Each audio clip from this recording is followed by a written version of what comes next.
మరలా చిగురించబోతుంది. గొప్ప దినాలను చూడబోతున్నావు. నీ యేసుకు సమస్తము సాధ్యమే. గుడ్ మార్నింగ్ దేవుని ప్రియ కుమారుడు, గుడ్ మార్నింగ్ దేవుని ప్రియ కుమార్తె. Special good morning to you. నీ జీవితంలో ఎంతమందికి నువ్వు చెప్తున్నా వారు వినట్లేదేమో నీ జీవితం కొరకు.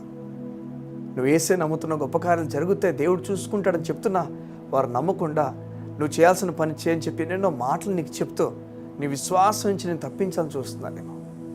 ఈ ఉదయం దేవుడు నీతో మాట్లాడుతున్నాడు. నీ జీవితం ఈరోజు యోసేపు లాగుందేమో. నీ కళలు వివరించినప్పటికీ జనాలు అర్థం చేసుకోకుండా నిన్నే తిరిగి అవమానపరిచి ఇష్టాసారంగా మాట్లాడుతున్నారేమో.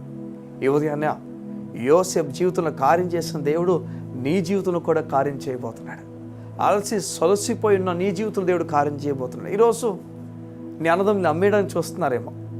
నీ చుట్టుపక్కల వారందరూ కూడా నిన్ను అమ్మడానికి ఇష్టాసరిగా మాట్లాడుతూ అవమానపరుచున్న వారు ఉన్నారేమో. ఈ ఉదయం దేవుడు నీతో మాట్లాడి చెప్తున్నాడు.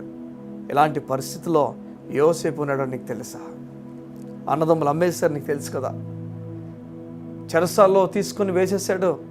ఏ చోటైతే దేవుడు ఆస్వాదించాడు, ఏ చోటైతే దేవుని ఆశీర్వాదాలు పొందుకున్నారో వారందరూ కూడా తిని గొప్పగా చూడకుండా తీసుకెళ్లి చెరసాల్లో వేసేశారు.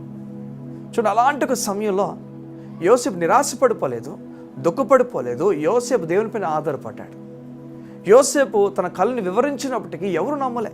ఆఖరికి ఆ జైల్లో ఇద్దరు కూడా సరిగా నమ్మలే. చివరికి జరిగిన తర్వాత వారికి అర్థమైంది, ఇది యోసేపు చెప్పిన కళ, భావం అది జరిగింది మా జీవితంలో. నువ్వు యేసు నమ్ముతున్నట్లుగా ఎంతమందికి చెప్పినా వారు అంగీకరించకపోయినప్పటికీ నువ్వు బాధపడిపోతున్నావేమో. ఎందుకు నమ్మానో అర్థం కాని పరిస్థితికి వచ్చావేమో. ఈ ఉదయం ఆ విధంగా ఉండకూడదు. నువ్వు ఏదైనా నా దేవుడు నాతో ఉన్నాడు, ఎవరు అవమానపరిచినా ఎవరు అవమానపరచకపోయినా యేసు నిజమైన దేవుడు కదా. వారు అంగీకరించలేనందుకు యేసు తక్కువైపోడు, వారు అంగీకరించినందుకు యేసు ఎక్కువైపోడు కదా. ఎవరేమనుకున్నా నా దేవుడు చేయాల్సిన కార్యం నా కొరకు చేయబోతున్నాడు. అవును, నిజమే. దానియేలు, షడ్రక్, మేషక్, అబేద్నెగోలు వీరు ఇతర దేశాల్లో, వేరొక దేశాలు వీరు దేవుని కోసం నిలబడ్డారు. చూడండి, వారిని అగ్నిగుండంలో వేసిన అగ్ని ఏం చేయలేకపోయింది.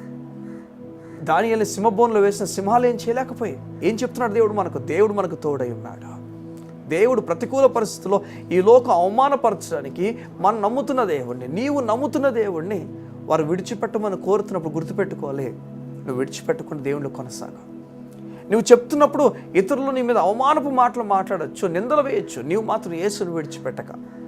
చెరసాలలో యోసేపు ఉన్నప్పుడు యేసయ్యను పట్టుకుని ఉన్నాడు. సింహబోన్లో దాని ఉన్నప్పుడు యేసయ్యను పట్టుకున్నాడు. అగ్నిగుండంలో షడ్రక్, మేషక్, అబేద్నెగోలు పడవేయబడినప్పుడు అక్కడ కూడా వీరు దేవుని పట్టుకున్నారు. బైబిల్ చెప్తుంది, రాజునడట మనం వేసిన ముగ్గురునైతే కనిపిస్తుంది, నలుగురు కనిపిస్తున్నారు. నీకు అర్థమవుతుందా? నీవు ఎవరు చేరలేని చోట్ల యేసయ్య నీ కొరకు చేరుతాడు. అగ్నిలో మరొక వ్యక్తి ప్రత్యక్షం అవ్వలేడు, రాలేడు సహాయానికి. అగ్నిలో చెప్తున్నాడు యేసయ్య కనిపిస్తున్నాడు. అగ్నిలో యేసయ్య నీ కోసం నిలబడబోతున్నాడు. ఈ ఉదయం దేవుడిని జ్ఞాపకం చేసి చెప్తున్న మాట, నువ్వు భయపడక, నువ్వు యేసయ్య నీతో ఉన్నాడని చెప్పడంలో భయపడక, ధైర్యంగా చెప్పు. దేవుడిని కార్యం చేయబోతున్నాడు. కళ్ళు మూసుకుంటావా? ఈ ఉదయం నీ గురించి ప్రార్థన చేస్తాను. మా ప్రియ పరలోకపు తండ్రి, నీ బిడ్డలు గొప్ప నెమ్మది కలిగి ముందుకెళ్ళినట్లుగా సహాయమును ప్రకటించుచున్నా. వారి పట్ల నీ ఆలోచన ఉన్నతమైనవి. వారు దేనికి భయపడిపోకుండా, కృంగిపోకుండా నీవు వారికి తోడున్నావు అన్న ధైర్యంతో వారు ముందుకు నడుచుదురుగాక. నా తండ్రి, నీ వారికి తండ్రివి. వారిని విడిచిపెట్టి వెళ్ళిపో.